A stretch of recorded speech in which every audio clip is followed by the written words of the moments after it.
Hello everyone, I want to do a video here comparing the SIG 320. This is the M17 to the Glock 17.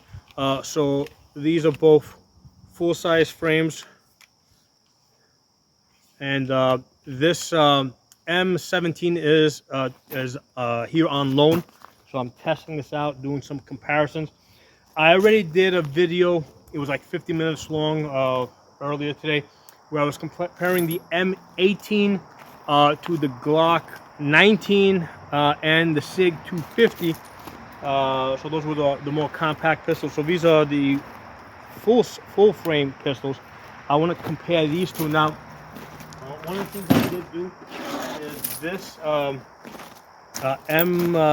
again the numbers, M17 did have this plate over here, which I removed. The reason is I wanted to keep the weight as close as possible between the two. So I've got here a little scale. I wanna weigh these. They both have optics. Okay.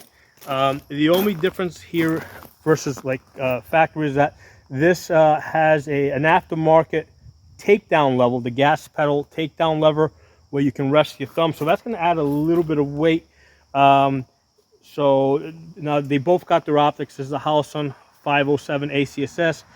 This is a SIG dot only. It doesn't say the model number on it.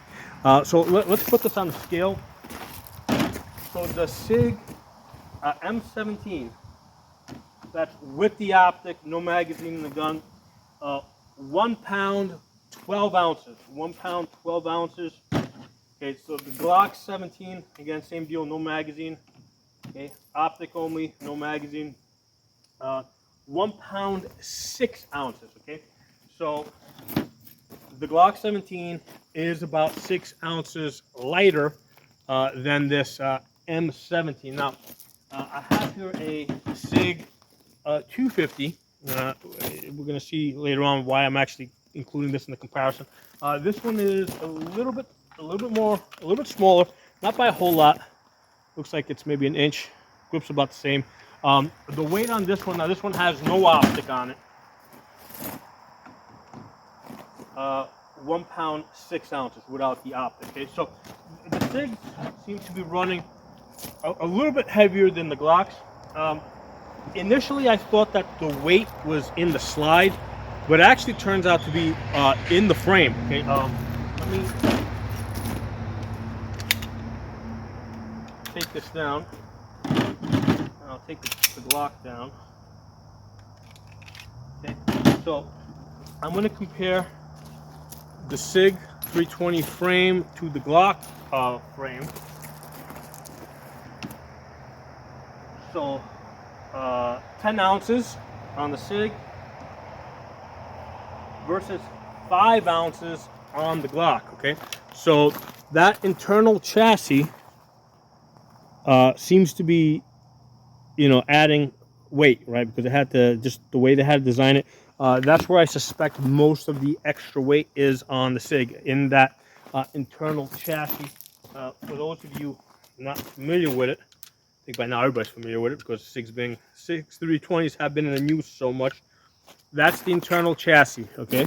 So this is the gun. This is the part with the serial number, and you can move this around to different frames. So there's, this frame in here that holds this chassis, that holds this together. That's where a lot of the weight is. Put you back together. It's a very innovative design. I mean, I like the design. Now, the way I've been thinking about this. So this internal chassis, right? It's kind of like having a fountain pen, right? An expensive fountain pen that you can refill, right? Versus the Glock frame, where basically it's like a big pen. Okay, so this is a cheap disposable piece of plastic. So this is a much cheaper thing. So it's a question of, it's one of those things to consider. It's like, what makes more sense? To have a fountain pen, right? An expensive fountain pen that you can refill, or to have a cheap Bic pen that's disposable. So that's one of those things that's like, you gotta decide what fits your scenario better. Like you need to look good, right? Are you signing like really fancy contracts where, you know, in the tux where you gotta look good, or do you need something to just get the job done? In which case, you know, you would just use a big pen. So anyway, so the frame, SIG frame is an extra 5 ounces. We said there's a little bit of extra weight in the slide. The SIG slide is a tad bit heavier. Now this aftermarket Glock does have cutouts, so that's gonna take off a little bit of weight.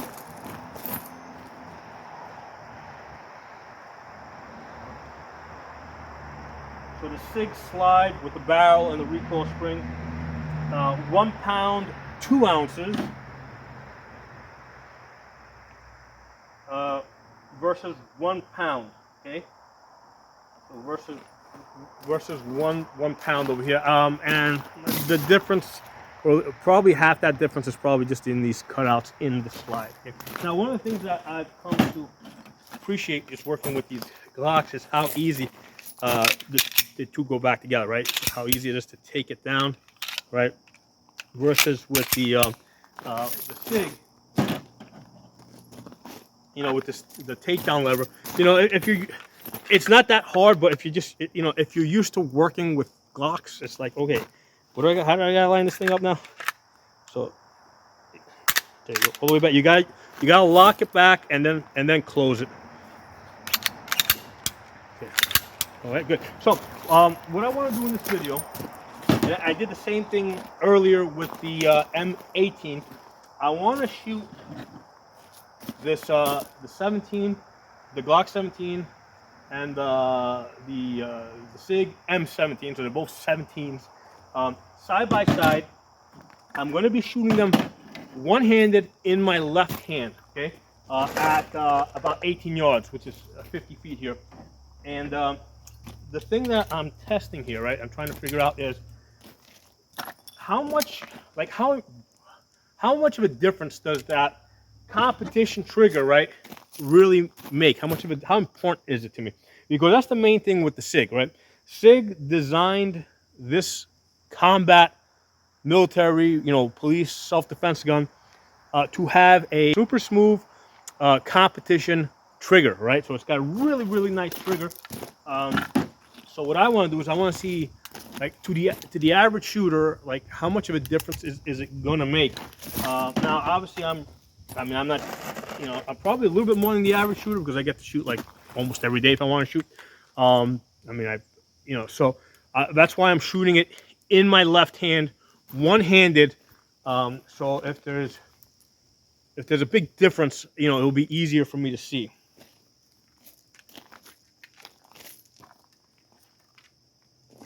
And the other thing I'm going to do is I'm also going to shoot this SIG 250. Now this is a double action only, right? So every time you press the trigger, that hammer comes all the way back. So this has a long, hard pull. So this is like the exact opposite of this SIG 320 trigger. While this has like a really short, essentially a single action trigger, this is double action only. And then the Glock has, basically it partially cocks when you rack the slide. So, you know, your finger's doing, this one's kind of like in the middle as far as how much work your finger has to do, okay? So let's go a couple rounds here. So again, the purpose of the video, the thing I'm trying to get out of this testing that I'm doing today is, like, for the additional risk, right, of having a single action trigger, right? And there's some additional risk, right? Even if you don't believe the reports, right, you know, of uncommanded discharges, even if you don't believe them, even if you say that they're all user error, whatever, I mean, theoretically, there has to be some additional risk in a single action trigger that you're carrying around fully cocked. So I want to see, like, how, you know, how big of a deal is it? Like for that extra risk, how much a better shooter am I? Okay? So I'm gonna put my ears on.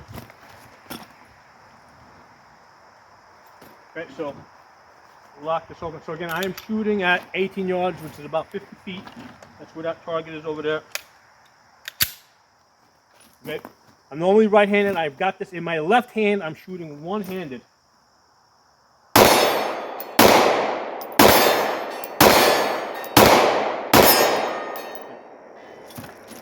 that's the SIG 320 M17. Let's do the Glock. Okay, again, left hand, one-handed.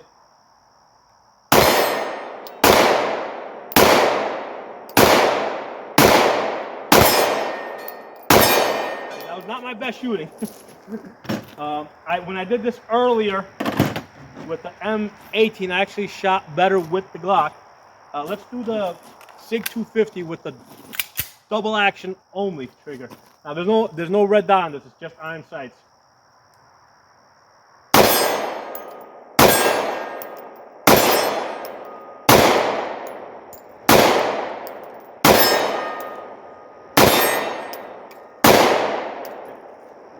Let's do that test again.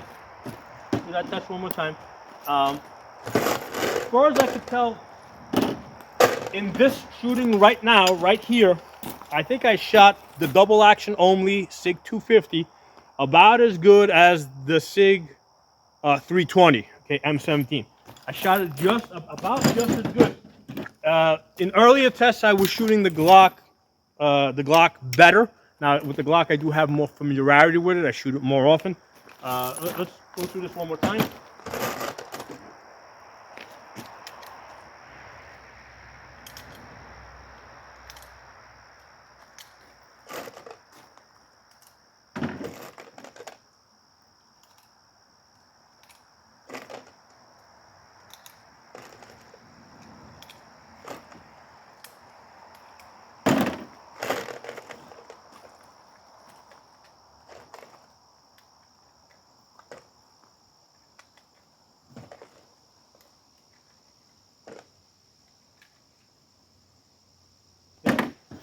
So same deal, let's shoot the 320. M17 first.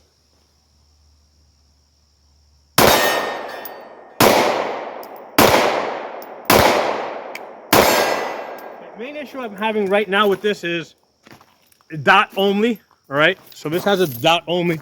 So if it comes offline from the recoil, because I'm shooting one-handed, I have to go to my iron sights in order to find that dot, okay?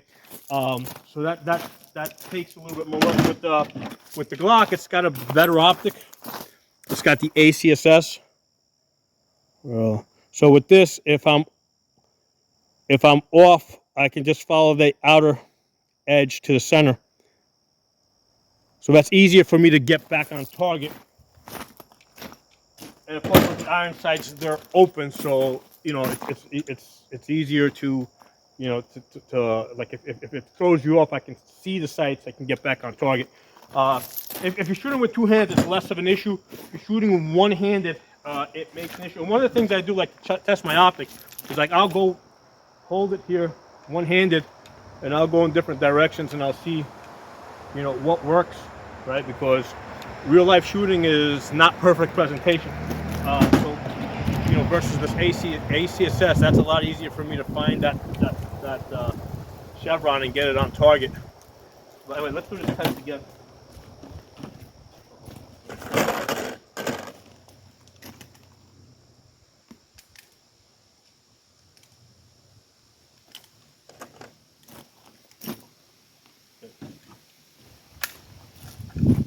I think I already shot this.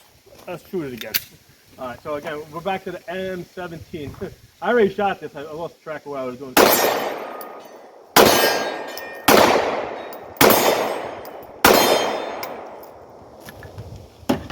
Go to the Glock 17.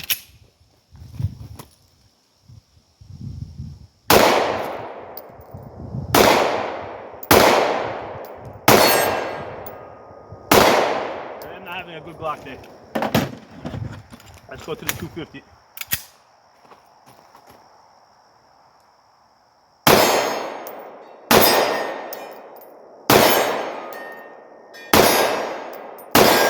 So I'm shooting this 250 today really good. Normally I shoot the Glock way better.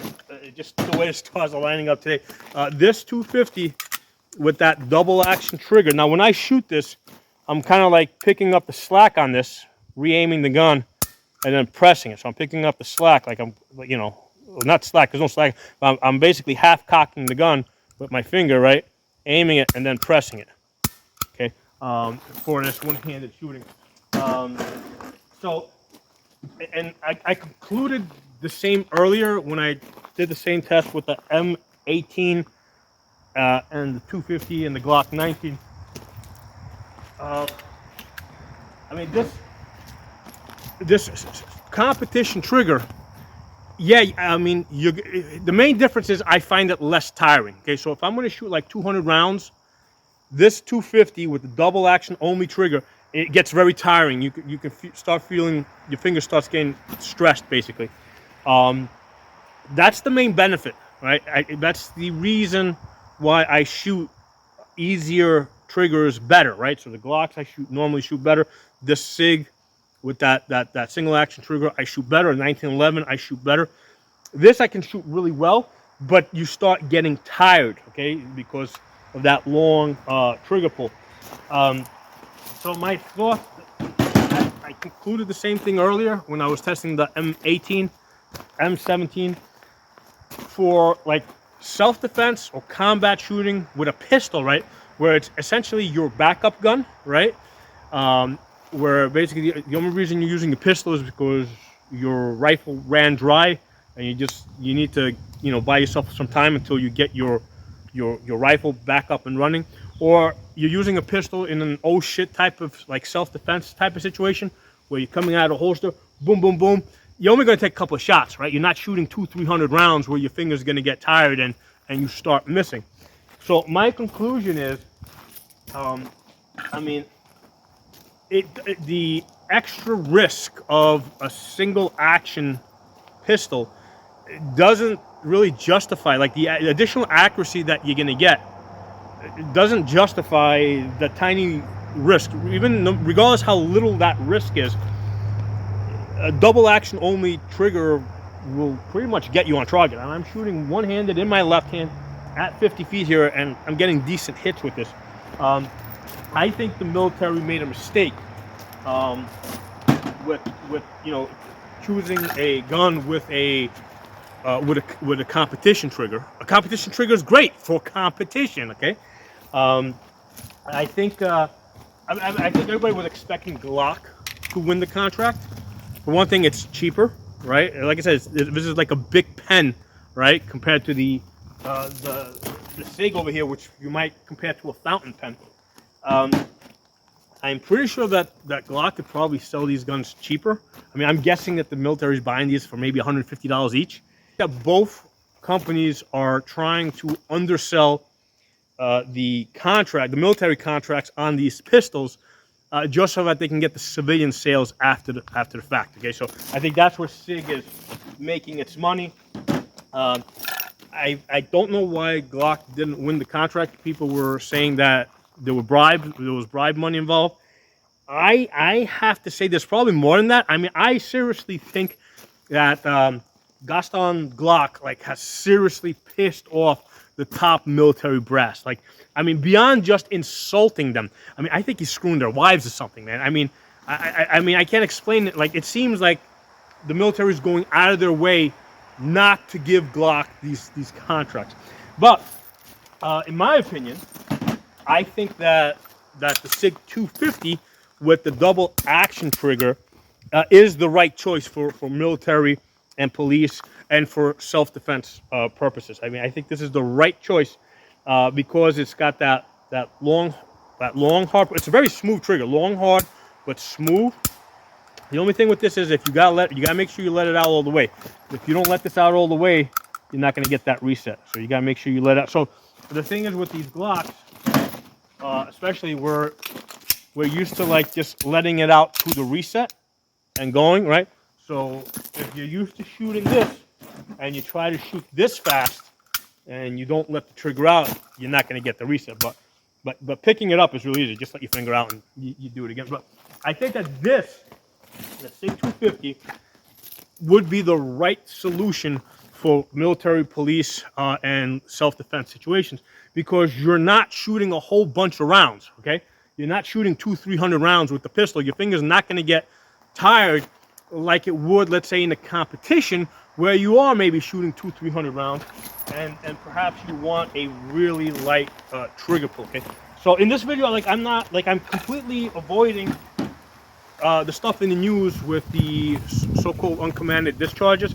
I don't know if they're true. I don't know if they're not true. There's supposedly there was an arrest made because somebody gave false information. So I don't know. But I'm just looking at this stuff and doing my own testing here.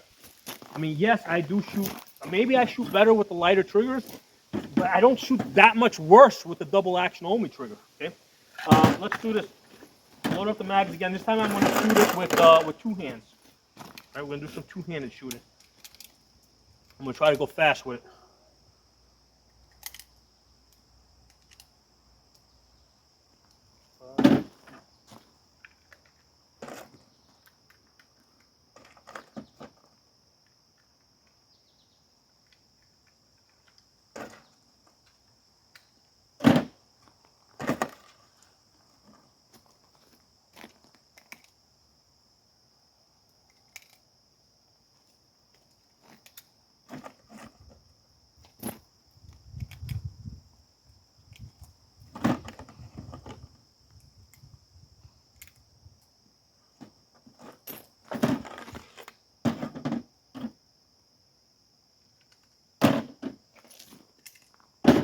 Let me make sure the camera's still rolling.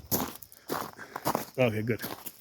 All right, so we're going to do two-handed shooting now in my strong hand. Just going as fast as I can. Again, we're shooting 18 yards, which is about 50 feet. All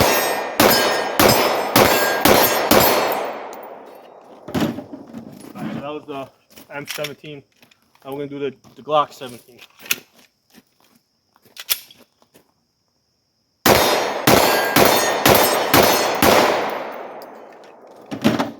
There was one missing that. All right, now we're going to do the 250, the P250. This double action only trigger.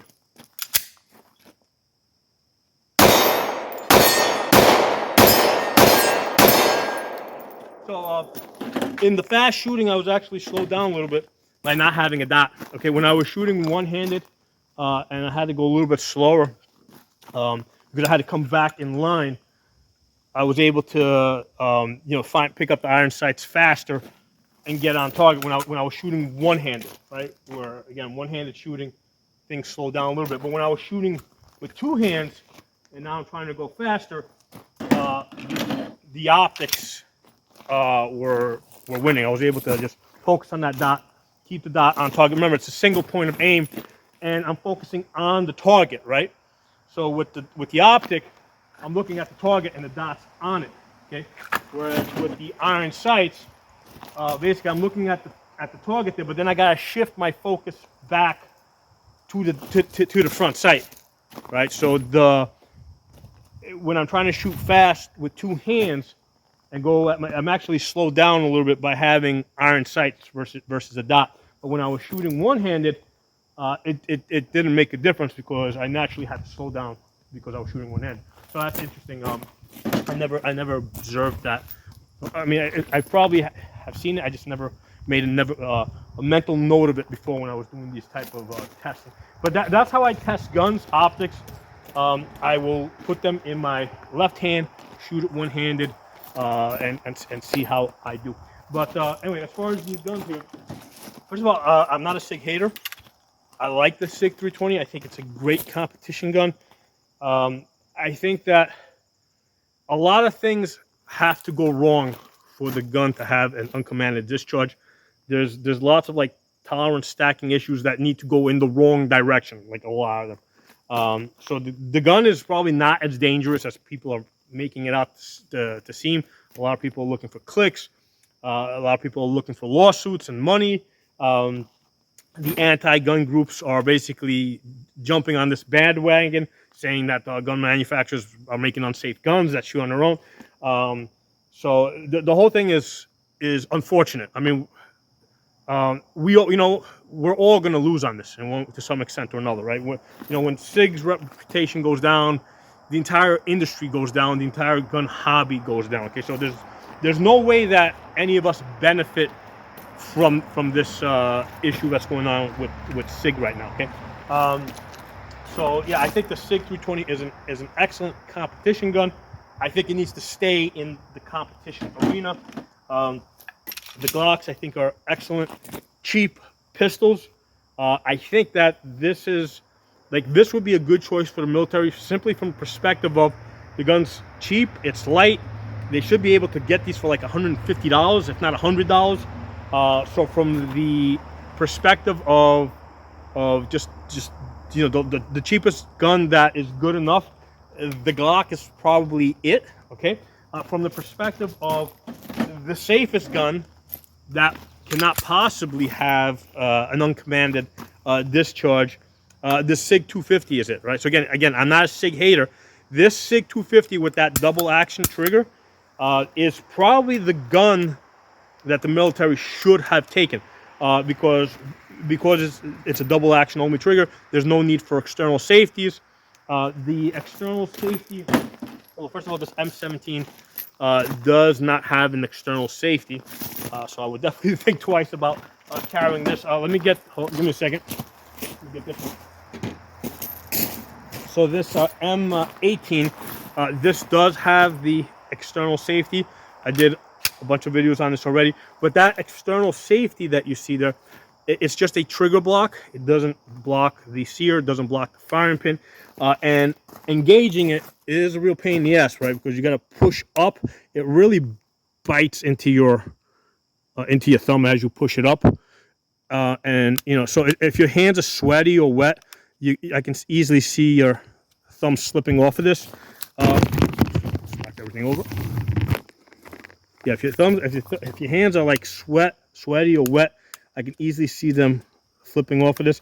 The positioning is nice because when there's no other way to shoot this other than with your thumb on top of that thumb safety.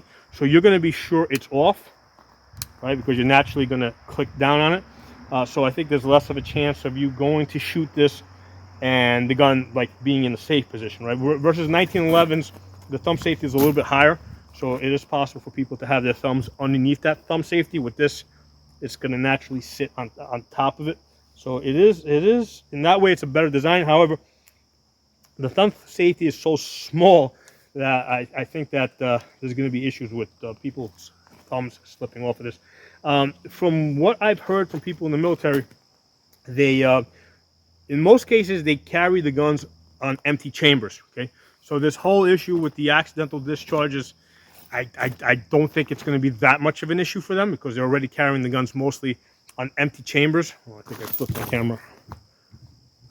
Yeah, I think they're carrying the guns on empty chambers most of the time anyway. So it's really not an issue again. So now you got like all these external safeties. It's just more crap on the gun. With the Glock, no external safeties. If they're going to carry this on an empty chamber, yeah, fine. You just rack a slide. Gun works. Or if it's really an issue for them, if they're really concerned about carrying a gun with a round in the chamber, if you got a double action only gun, now your hammer's down. I mean, there's no way that this gun's gonna discharge because there's no potential energy built into this gun unless you actually press that trigger back. So my thoughts on that. Drop some comments. Let me know what you guys think. And like I said, I already did this test earlier with this M18. Okay, so that was like almost a 50-minute video. And I wanted to run through the same test with the M17 because I had already been through it once. I was able to go through it a little bit faster. So I'm actually going to upload this video first, and you guys can watch the shorter version. And then if you're really interested in seeing more details, you can go watch the longer version with the M18. Okay, so drop some comments. The comments really help push the algorithm, gets the information around to more people. I do not monetize this channel.